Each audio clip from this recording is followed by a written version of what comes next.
আসসালামু আলাইকুম। আপনারা গরুর এন্টি-কিক লক কীভাবে ব্যবহার করবেন ভিডিও শেষে দেখাবো। প্রথমে আমরা আপনাদেরকে যেটা জানাবো এন্টি-কিক লক কয় রকম এবং কোনটা আপনার গরুর জন্য বেটার হবে। চলুন শুরু করা যাক।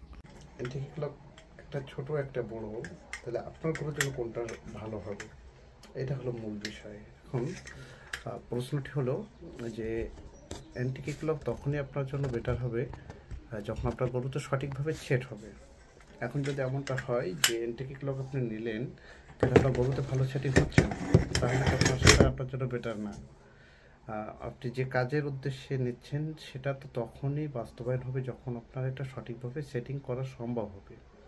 তাহলে এন্টি-কিক লক আপনার গরুর জন্য কোনটা ভালো এটা নির্ণয় করতে গেলে আপনার গরুটা কত বড় সেটা নির্ণয় করতে হবে। আপনার গরুটা যদি হয় আমাদের দেশি কিংবা ফ্রিজিয়ান ক্রস, শাহিওয়াল ক্রস, এর জন্য মানে আপনার মিডিয়াম সাইজ বা ছোট সাইজ যেটাই বলেন না কেন এটাই যথেষ্ট। কিন্তু আমরা যেটা বড়োটা দেখালাম এইটা তাহলে কাদেরকে ব্যবহার করবেন, এটা একমাত্র যখন আপনার বড় গরু হবে, ফ্রিজিয়ান ফার্ম হবে, যেখানে 5 মণের ঊর্ধ্বে গরু পাওয়া যায়, সেই জায়গাটাতে আপনার বড়োটা বেটার। এখন বড়োটা যদি নেন আপনি ছোটোটাতে ব্যবহার করতে পারবেন না, বিষয়টা এরকমটা না। তো বড়োটা নিলে সব থেকে বড় গরু পর্যন্ত আপনি কাভার করতে পারবেন। এই জন্য আপনার বড় এবং ছোটোর এর পার্থক্যটা এখানে। আর দ্বিতীয় আরেকটা পার্থক্য সেটা হলো যে আপনার বড়োটার এখানে আপনার পয়েন্ট থাকে 6টা, মানে লম্বা করার জন্য 6টা, সেটা 12টা পয়েন্ট আছে এখানে। 6টা 12টা পয়েন্ট আছে, 1 2 3 4 5 6।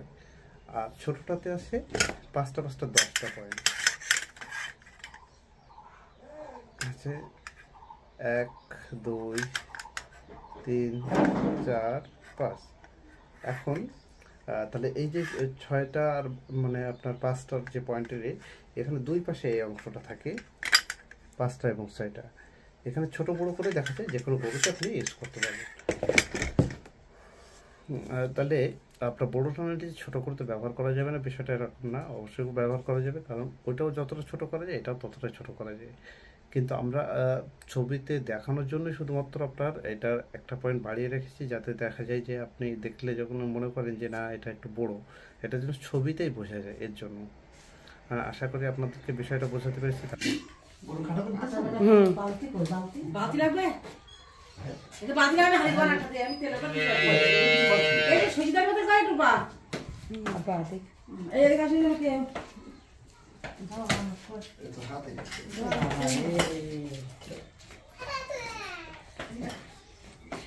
গোসল দিতে কতক্ষণ আগে?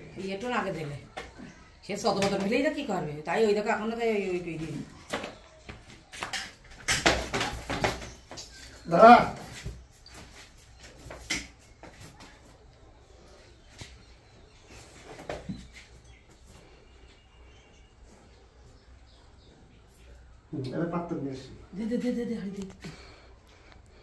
প্রথমত এটা সেট করার পরে এখানে ছেড়ে দিতে হবে। এটা যদি এইভাবে সোজা হয় এতে কোনো কাজে আসবে না। এইটুকুই মনে করেন হলো এর মানে বুদ্ধি। এইটা নতুন গরুতে অবশ্যই এইটা ধরে লিখতে হবে। এইটা যত এরকম দেখাই দেবো তত মনে করেন এটা কাজে দিতে তো না। এটা দেওয়া আসতে খুব বেশি ছোট কিছু করবে, আমি সেটা ঠিক করে দিচ্ছি। আর এই মাথা এদিকে যেন নেমে না যায় এটা খেয়াল করতে হবে। এটা যতটা সময় এদিকে উপরে থাকবে, তার মানে এটা যখন ধরতে হবে তখন এই মাথাটা এইদিকে থাকবে আর এই মাজাটা ওই দিকে এইভাবে তাহলে এটা লাঠিটা আটকাবে, সারাতে পারবে না। এই অবস্থায় ও মনে করেন গলায় যখন দড়ি দেওয়া হয় টেনে দেখে না দড়ি বাঁধতে পারবে না, আর যখন মনে করেন ওর যাওয়ার জায়গা না থাকে তখন ওগুলো আস্তে আস্তে ছেড়ে হয়ে যায়। এটাও ঠিক হবে। এটা দেওয়ার পরে ও বলে এই অবস্থায় লাঠি বলার চেষ্টা করে, কিন্তু এই লাঠিটা সম্পূর্ণ হয় না, এইখান থেকে আটকে যায়।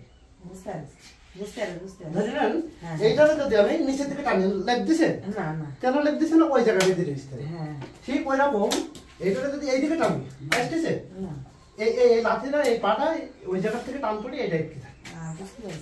ক্লিয়ার হয়েছে? তো এইটা তখনই ভালো কাজ করে যখন এইভাবে ক্রস হয়। যদি কারণ এরকম সোজাসুজি হয়ে যায় এটা কাছে কাজ হয় না। আচ্ছা এই যেভাবে দিস না একজন ব্যক্তি গায়ে দুটি পাবে, তুই প্রথমে পারবে না। কয়টা দিন যখন আপনি এটা দিয়ে পারবেন একদম দেওয়ার সঙ্গে সঙ্গে ধরেন আজকে কালকে পরশু দিন হয়তো দেখা যায় একটু দেওয়ার সঙ্গে সঙ্গে ঝাপা যাবে। এরপরে যে দেখা যাচ্ছে যখনই দিচ্ছে একদম পোকা, তা কালে বলে যত করে থাকছে কিছুই বলছে না।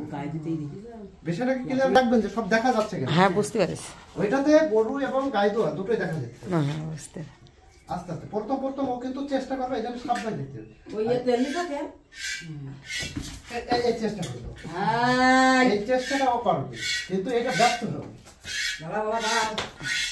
এইটা হলো ও কিন্তু চেষ্টা করবে, এরকম চেষ্টা কয়েকটা দিন করবে, দেওয়ার সঙ্গে সঙ্গে করবে কিংবা দিয়ে করলেও করবে, কিন্তু যখন দেখবে যে না এতে তো পা তো ঠিক মতো যাচ্ছে না, ও তখন নিজেই থেমে যাবে। ওই পিছনে তুমি আগে কর সব বাটে এখন কোনো সমস্যা নেই। থামি যাও